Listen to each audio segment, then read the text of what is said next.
Benvenuto! Welcome to my channel. In this episode, Don Dolindo has a lengthy conversation with the journalist and founder of an anti-clerical newspaper called the Asino, which means donkey in Italian. Don Dolindo is in Rome, where he pays a visit to the Honorable Guido Podreka, whom he had met earlier in the town of Rossano. Guido received Dolindo with courtesy and hospitality and expressed his desire to learn more about God. Something was beginning to stir within his heart. Don Dolindo writes, "This is exactly what His Honor said to me. I want to get an idea of who God is.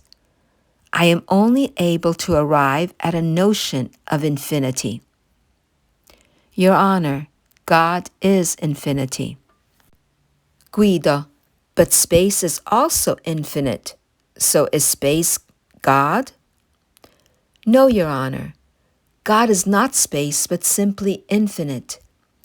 Delving into the categories of being, from inanimate matter, we proceed to sentient life, where at the highest peak of created beings are men and angels. Man who comprehends by degrees, and angels who comprehend instantaneously.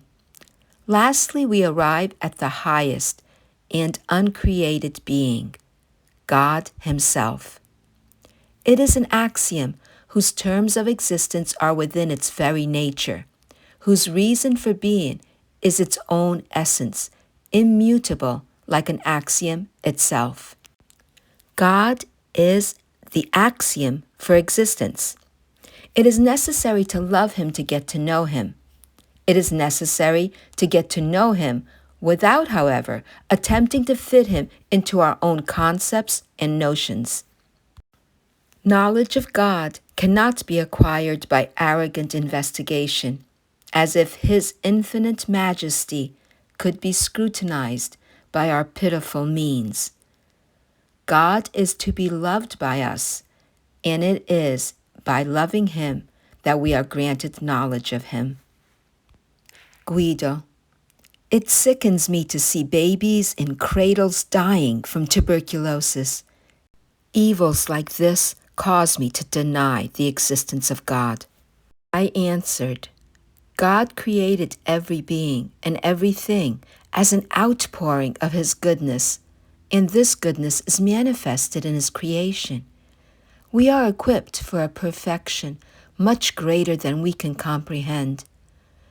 We cannot reduce the divine, infinite goodness to a material, finite sphere. A small child that dies is a flower that blooms earlier than anticipated in heaven. A person dying from tuberculosis atones for his sins, since he has to exert greater effort to run the race. He will thereby be raised to greater honor when he receives his crown of glory. As machines require friction in order to function well, so in a similar way, friction can be salutary in a person's life. Guido raised many objections concerning the life of animals.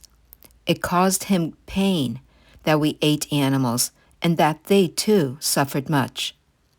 I responded that animals, not having the capacity for a deeper awareness of what goes on within them and outside of them, even though they do feel pain, they do not suffer in the same way that man does.